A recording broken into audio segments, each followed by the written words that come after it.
Много е трудно да се отдели, защото това, което е в нас, обикновено е следствие на някакви по-ранни взаимоотношения, които са се случили.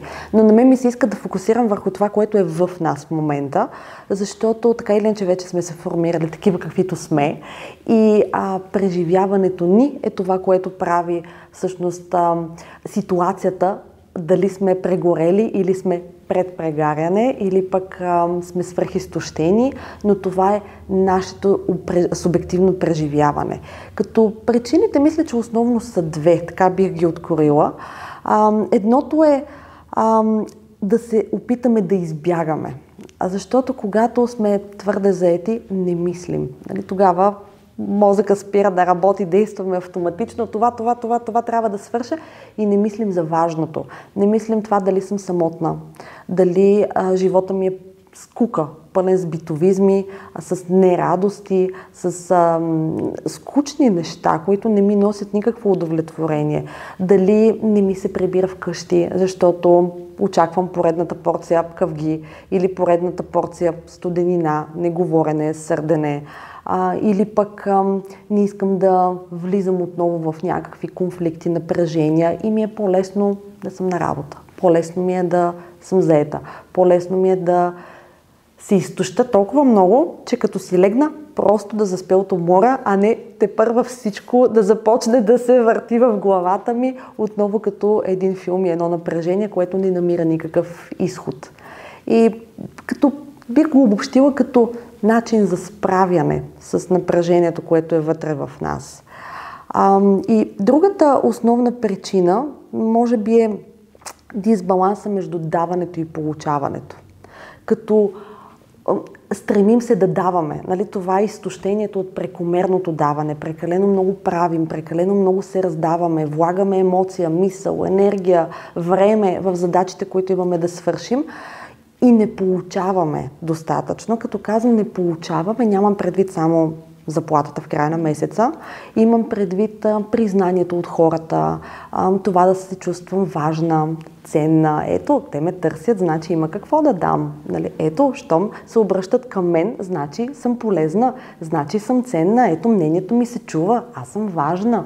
И когато това не е достатъчно признато, тогава започваме да страдаме и всъщност да усещаме това изтощение от прекомерното даване, пък оставаме все така гладни, бих казала, за признание.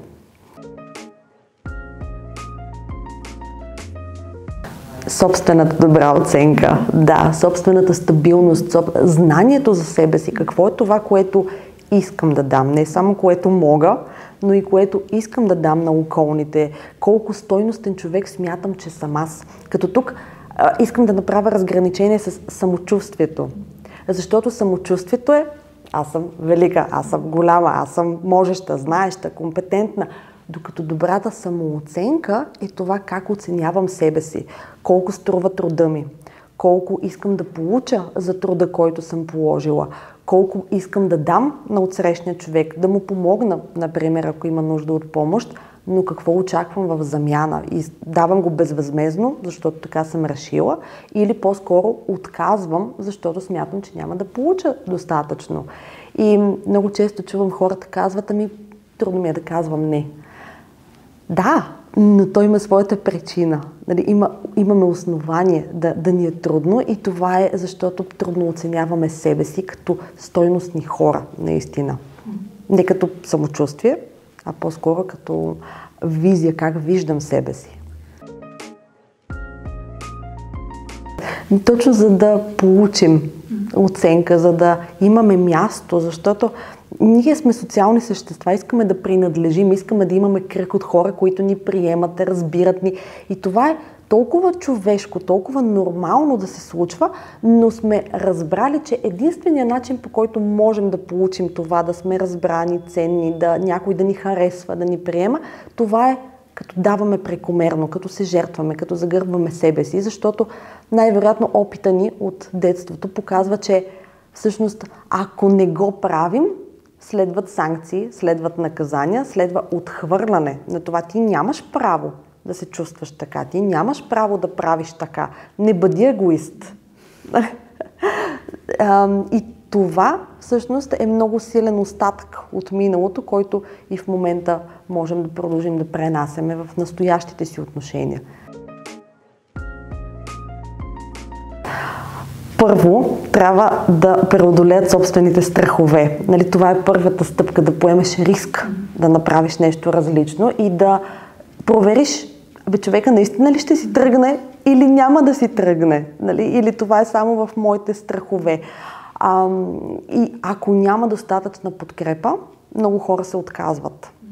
Но ако има достатъчна подкрепа и ако има достатъчна смелост, човек да каже, какво да остана сам, нали? Ама пък все някой ще ме хареса. Нали? Дори сега да остана сама, все пак някой ще ме хареса, някой ще иска да бъде с мен и тогава е много по-лесно да се направи крачката и да се продължи. Защото обикновено хората реагират. Когато започнем да правим промяна, другите хора задължително реагират и се опитват да ни вкарат в познатото, в стария модел.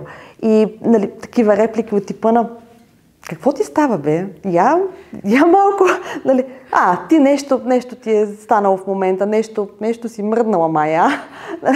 Тези реплики много лесно могат да ни откажат. И ако ние не сме достатъчно упорити, достатъчно постоянни, за да видят, че това не е просто период, не е мой каприз, не е нещо, което в момента ми е хрумнало и утре ще го забравя, а е нещо, което наистина е важно за мен, тогава вече и другите започват да реагират и това май наистина е нещо по-продължително и май ще трябва да свикна с новото. Дори ако щеш стила на обличане. Дори такава промяна, или пък прическата, или пък формата на ногтите, маникюра, нали. Дори такава промяна да направим, околните пак ще реагират. Нали, ще го приемат първоначално като някакво моментно хрумване, което сега ще отмине. Има. Все още. Има доста митове, така и илюзии, които витаят в пространството. И едното е, че аз просто ще отида при човека и ще му се оплача, той ще стои и ще кима. Ама не. Със сигурност има школи, при които слушането е много по-познато и доста практикувано като инструмент, който ползваме и ние всички терапевти го ползваме. Защото е много важно да чуем човека, тъй като има хора, за които това е единственото време и място, в което някой може да ги чуе и някой е там за тях. Нали, това са обикновено хората, които аз ще се справя сама, аз съм в подкрепа на другите. Нали, точно хората, които са много склонни да дават повече, обикновено за тях е много трудно да получават и не се случва от близките им, не се случва от околните и всъщност кабинета е единственото място, в което те могат да получат това. И то не е просто слушам те и кимвам, а това означава, че аз съм напълно в това, което ти ми казваш, следя думите, следя интонацията, следя жестовете, които правиш, следя колко често повтаряш едни и същи неща. Правя връзка с всички предишни истории, които си ми разказвала, за да мога да навържа това, което знам от другаде, отпреди в нашите разговори, това, което сега ми казваш и следя това, което се появява в мен в този момент. Защото обикновено това, което се появява в мен, то е неизказаното от човека и е моя задача, моя работа като терапевт, аз да му го върна и да му кажа, ето това не го виждаш, но аз го усетих и сега ти го давам да го видиш. Давам пример, за да стане малко по-ясно, че може би малко абстрактно, но, например, когато човека дойде и започне да се оплаква, слагам го в кавички, колко много той прави за другите. Ето, непрекъснато мен ме търсят в работата, само мен ме товарят с задачи, когато има нещо да се свърши допълнително, винаги на мен дават задачите и аз вече просто не мога, но не мога и да им откажа.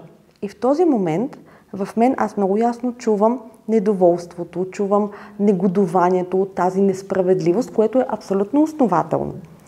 Но може да се появи в мен едно усещане на задоволство. И това е нещото, което аз трябва да върна на човека и казвам, да, нали, и вероятно има и частица недоволство, частица задоволство, защото аз усещам това. Сякаш си много ценна, сякаш си много можеща, много компетентна и всички го разпознават, за това теб те товарят. Нали? И това е нещото, което скритата полза, така наречена, което човекът трудно вижда и работата на терапевта е всъщност да го върне. Да, иначе е много лесно, когато сме сами, да се самозаблудим. Много е лесно да тръгнем в друга посока, да се объркаме в собствените си мисли, просто защото нямаме огледало. Нали? Това е като да тръгнеш да се гримираш без огледало. Ами пак ще се получи, ама много по-трудно и много по-мъчително. Когато имам огледало от среща, мога да направя много по-красиви линии и много по-бързо. Нали? Особено с времето то става съвсем лесно вече, защото движенията добиват такава автоматична нотка и става много по-лесно. По същия начин е и с мислите, с емоцията, с психиката. Нали, когато имам огледало, е много по-лесно. И затова е важно терапевта да бъде непознат човек. Нали, това е една от причините да не можем да работим с приятели, с семейство, с познати, защото огледалото се изкривява. Ние имаме история на отношенията, което вече изкривява огледалото. А когато не те познавам, е много по-лесно да направя хипотеза, да се опитам да си представя какво е да си в тази ситуация, в която си, да се запитам какво ти носи, какво ти дава тази ситуация, скритата полза, да се опитам да усетя какво се появява в мен като изживяване в този момент. И когато не те познавам, е много по-лесно да се случи, защото няма замърсявания, така да се каже. Нали? Старите огледала имат точици, имат петънца и те могат да изкривят картината. Когато е ново огледалото, то е кристално ясно и няма какво да изкривява картината, която се появява. Първо, много добра теоретична подготовка, защото с това ние можем да изградим хипотези, какво се случва с този човек и какво може да бъде посоката за работа, нали, на база на хипотезата, която имам, а това може да дойде от теоретичната подготовка. И второто много важно нещо е личната работа. И тя е добре да започне още от университета.